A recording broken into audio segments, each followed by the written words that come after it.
Hello and welcome to the channel psychotech score 100%।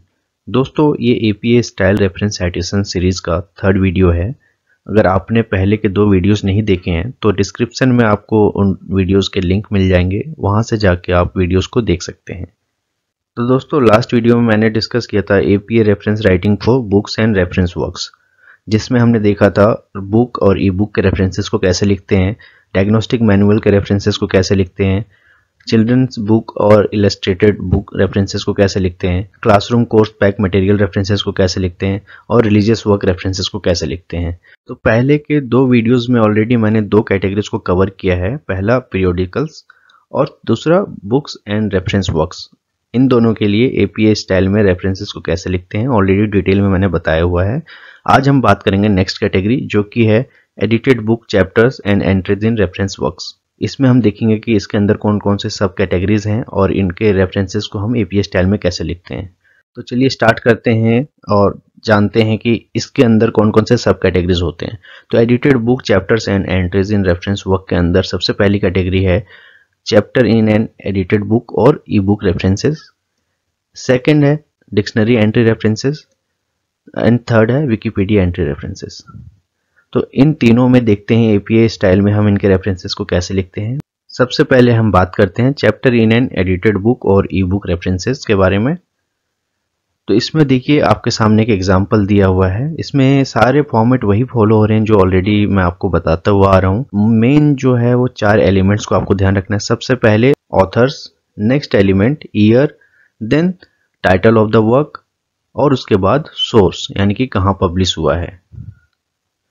तो इसमें आप देखिए यहाँ पे ऑथर्स की डिटेल्स हैं, एपीए फॉर्मेट में लिखा हुआ है, यानी कि last name comma first name या मिडिल नेम जो भी है उसके इनिशियल्स डॉट। तो यहाँ पे सिर्फ फर्स्ट नेम है तो एल डॉट कॉमा फिर नेक्स्ट, और क्योंकि यहाँ पे 3 ऑथर्स हैं तो लास्ट ऑथर से पहले एंड लगाया हुआ है। और ईयर है 2019 और यहाँ पे आप टाइटल देख सकते हैं इस वर्क का। और क्योंकि एक ये चैप्टर होगा किसी एडिटेड बुक में या ई बुक में, तो इसके एडिशन भी आपको अगर दिखे तो एडिशन भी लिखना है। और साथ में पेज नंबर्स, किस पेज नंबर से किस पेज नंबर तक आपने रेफर किया है वो आपको लिखना है। और साथ में सोर्स, ये कहाँ पब्लिश हुआ है। तो यहाँ पे आप देखिए अमेरिकन साइकोलॉजिकल एसोसिएशन, और इसके साथ अगर इसका यूआरएल है जो ऑनलाइन आपको जहाँ विजिट करके आपको डिटेल्स मिल सकती हैं। तो यहाँ पे DOI है तो DOI को यहाँ पे ऐड किया हुआ है। नेक्स्ट इसमें देखिए नेक्स्ट तरीके का रेफरेंस क्या हो सकता है, जहाँ पे DOI नहीं हो और उसमें आपको मेंशन किया हो कि कौन सा एडिशन है और साथ में पेज नंबर। तो एडिशन और पेज नंबर को आपको ब्रैकेट में लिखना है। और नेक्स्ट हो सकता है जहाँ पे आपको DOI नहीं है बट एक अलग URL है वेबसाइट की, वो वेबसाइट की URL को भी आप डाल सकते हैं। सब में सेम प्रोसीजर है, यही प्रोसीजर को आपको अपनाना है। मेन 4 चीज पे फोकस करना है आपको। 4 एलिमेंट्स जो हैं हमारे, authors, year, title of the work और सोर्स कहाँ पब्लिश हुआ है। अब इसको देखते हैं, अगर इन्हीं रेफरेंसेस को हमें इंडेक्स साइटेशन में लिखना हो तो कैसे लिखेंगे। सबसे पहले पैरेंथेटिकल साइटेशन। पैरेंथेटिकल साइटेशन नाम से ही पता चल रहा है आपको, पैरेंथेसिस में। तो विद इन पैरेंथेसिस अगर पहले वाले रेफरेंस को लिखना है तो कैसे लिखेंगे। इसमें 3 ऑथर्स हैं तो 3 ऑथर्स अगर हैं, आपके पास 2 ऑथर्स हैं तो एंड करके तो आप लिख देते हैं। अगर 3 ऑथर्स हैं तो सिर्फ फर्स्ट ऑथर का आप लास्ट नेम लिखेंगे, देन इटेल, इटेल मतलब और सभी। तो यहाँ पे ऑथर का नाम क्या है, एरन एटल डॉट कॉमा ईयर 2019। और सेकेंड वाले के लिखना है तो यहाँ पे देखिए आप एक ही ऑथर है तो इसमें एटल नहीं लगेगा, सिर्फ दिलार्थ कॉमा 2020। यहाँ थर्ड वाले में भी एक ही ऑथर है तो यहाँ पे भी एटल लगाने की जरूरत नहीं है। अगर इसके लिए भी लिखना है आपको पैरेंथेटिकल साइटेशन में तो सिर्फ ऑथर का लास्ट नेम कॉमा ईयर। और इसी को अगर आपको नैरेटिव साइटेशन में लिखना है तो नैरेटिव साइटेशन में क्या होगा, पहले नाम आएगा देन ईयर आएगा। तो नाम पहले वाले के लिए सेम यहाँ पे आप लिखेंगे Aaron et al with in bracket year. Second के लिए ऐसे ही और थर्ड के लिए भी अब ऐसे, पहले नाम then with in bracket year. Next subcategory है हमारा डिक्शनरी एंट्री रेफरेंसेस। अगर आप किसी ऑनलाइन डिक्शनरी को रेफर करते हैं या और भी किसी डिक्शनरी को रेफर करते हैं तो उनके रेफरेंसेस को आपको एपीए स्टाइल में कैसे लिखना होता है। तो इसमें देखिए एक एग्जांपल आपके पास है यहाँ, अमेरिकन साइकोलॉजिकल एसोसिएशन, और इसके बाद एनडी मतलब नॉट डिफाइंड। अब देखिए जितने भी स्लाइड्स आप देखते जाएंगे तो कुछ ना कुछ नई चीजें आपको मिलते जाएंगी। तो इसमें एनडी कब लिखते हैं, जब आपके पास डेट नहीं है, कोई स्पेसिफाइड उसमें आपको नहीं मिला है ऑनलाइन, जब आपने रेफर किया तो उसमें कोई डेट आपको नहीं दिखी है तो नॉट डिफाइंड लिखेंगे, N dot D dot not defined. तो इस एग्जाम्पल में आपने सबसे पहले क्या नोटिस किया, अमेरिकन साइकोलॉजिकल एसोसिएशन, यानी कि ऑथर कौन है, American Psychological Association, date not defined, third element title, title तो यहाँ पे आपको क्लियर है, और सोर्स क्या है, कहाँ पे पब्लिश हुआ है, तो एपीए डिक्शनरी ऑफ साइकोलॉजी में। अब यहाँ पे देखिए एक चीज लिखी हुई है, retrieved January 18, 2020 from A link है, यानी कि आपको इसमें ये भी लिखना है किस डेट को आपने रेफर किया है इस लिंक को, और वहां से आपने डेटा साइट किया अपने वर्क में। ये क्यों जरूरी है, इसलिए जरूरी होता है कि हो सकता है आपने 18 को कोई वहां से कुछ भी एक लाइन रेफर किया है, किसी चीज की डेफिनेशन को रेफर किया है, वो 18 को आपने किया है और 19 को वो अपडेट हो गया, क्योंकि ये ऑनलाइन डिक्शनरी है तो अपडेट्स तो हो ही सकते हैं इसमें। हो सकता है 19th या 20th को या एक हफ्ते बाद उस डेफिनेशन को कुछ मॉडिफाई किया एपीए ने, तो वहां से कोई भी रेफर करेगा फ्यूचर में, अगर आप यहाँ पे डेट नहीं डालते रेफर करेगा तो देखेगा कॉन्फ्लिक्ट है, आपने जो डाला है वो कुछ और है और वेबसाइट पे कुछ और दिया हुआ है। तो इसलिए आपको डेट लिखनी जरूरी होती है कि किस डेट को आपने रेफर किया था उस पर्टिकुलर काम को, उस पर्टिकुलर डेफिनेशन को, या जो भी इंफॉर्मेशन है उसको, ताकि नेक्स्ट कोई भी एक महीने बाद या कभी भी कोई रेफर करता है इस लिंक को आपके उस इंफॉर्मेशन को डिटेल में पढ़ने के लिए, तो कॉन्फ्लिक्ट नहीं होगा, क्योंकि आपने यहाँ डेट ऑलरेडी मेंशन किया हुआ कि इस डेट को रेफर किया गया है और किस लिंक से किया गया है।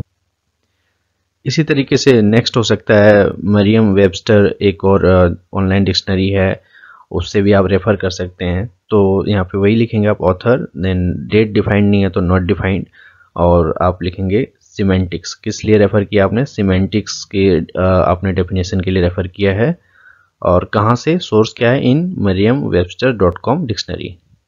कब किया है तो वो आपको डेट लिखनी है, रिट्रीव जनवरी 4, 2020 फ्रॉम लिंक भी डाल देना है। तो अब यहाँ पे देखिए दोनों में एक चीज कॉमन आपको दिखेगी, सबसे पहले ऑथर की कौन है, इसके ऑनर कौन है और किस डेट को यहाँ पे पब्लिश किया है इस वेबसाइट पे, वो लिखना है, नहीं है कोई डेट तो नॉट डिफाइंड। देन किसका डेफिनेशन आपने रेफर किया वो टॉपिक लिखेंगे, सिमेंटिक्स, और सोर्स कौन है, सोर्स ये है वेबसाइट, ये डिक्शनरी, और डेट लिखेंगे जिस डेट को आपने वो इन्फॉर्मेशन वहां से रेफर किया है और साथ में जिस लिंक से किया है। और इसी को अगर आपको इंटेक्स्ट साइटेशन में लिखना हो तो कैसे करेंगे, सबसे पहले parenthetical citation, parenthetical citation first वाले एग्जांपल के लिए देखते हैं, एपीए वाले के लिए तो अमेरिकन साइकोलॉजिकल एसोसिएशन, कॉमा, यहाँ ईयर नहीं है तो सीधा नॉट डिफाइंड। और इसी तरीके से सेकंड वाले के लिए पैरेंथेटिकल लिखना हो तो with in bracket मेरियम Webster, comma, not defined. और इसी का अगर नैरेटिव साइटेशन बनाना हो तो सबसे पहले आप नरेट कर रहे हैं तो नाम लिखेंगे American Psychological Association, then with in bracket ND, not defined, और सेकंड वाले के लिए भी आप ऐसे लिखेंगे। नेक्स्ट सब कैटेगरी है हमारा विकिपीडिया एंट्री रेफरेंसेस। देखिए विकिपीडिया सबको पता है, हम हर चीज के लिए विकिपीडिया पे सबसे पहले विजिट करते हैं क्योंकि वहां पे इजीली सारी इंफॉर्मेशन हमें मिल जाती है। और विकिपीडिया से आपने कुछ रेफर किया है और उसको आपको साइट करना है अपने रिसर्च वर्क में, तो कैसे करेंगे। अब यहाँ पे देखिए फॉर एग्जांपल यहाँ पे एक रेफरेंस है oil painting. Oil painting author तो नहीं हो सकता क्योंकि इसमें ऑथर्स नहीं होते, क्योंकि ओपन विकिपीडिया का ओपन है, कोई भी एडिट कर सकता है वहां जाके। तो यहाँ ऑथर लिखने की जरूरत नहीं है, डायरेक्टली आप लिखिए किस टॉपिक के लिए आपने रेफर किया। तो यहाँ ऑयल पेंटिंग क्या है, टॉपिक है। देन आपको ईयर लिखना होता है, तो ईयर यानी कि जिस डेट को आपने रेफर किया वो आप यहाँ पे पूरा डेट लिखेंगे, पहले year comma then month, month को आप वर्ड में लिखेंगे, देन डेट, उसके बाद फिर से डॉट, और कहाँ से रेफर किया, इन विकिपीडिया से, और लिंक पे लिखेंगे जहां से आपने उस कंटेंट को लिया है। इसी को अगर आपको इंटेक्स्ट साइटेशन में लिखना हो तो कैसे लिखेंगे, पैरेंथेटिकल साइटेशन में विद इन पैरेंथेसिस हम क्या लिखते थे, ऑथर कॉमा ईयर। अब यहाँ ऑथर तो है नहीं, टॉपिक है, तो टॉपिक को अब लिखेंगे डबल कोटेशन में, oil painting with in double quotation comma 2019 जो ईयर है। और अगर इसी को नैरेटिव में लिखना हो तो नैरेटिव साइटेशन में with in double quotation oil painting, यानी कि जो हमारा टॉपिक है, जो रेफर किया हमने जिस टाइटल को, टॉपिक को, तो oil painting with in double quotation then year 2019। तो हमने अभी देखा कि कैसे एपीए स्टाइल में अलग अलग रेफरेंसेस को लिखते हैं जब हमारे पास ऑथर्स हों, ऑथर्स ना हो, डेट हो, ईयर हो और ईयर ना हो तो कैसे लिखते हैं रेफरेंस में। तो इस कैटेगरी में बस इतना ही। मिलते हैं नेक्स्ट वीडियो में, एक नई कैटेगरी के बारे में बात करेंगे उसमें, जिसमें हम देखेंगे रिपोर्ट और ग्रेड लिटरेचर्स के रेफरेंसेस को एपीए स्टाइल में कैसे लिखते हैं। तो इस वीडियो में बस इतना ही। मिलते हैं नेक्स्ट वीडियो में। Till then bye bye, take care.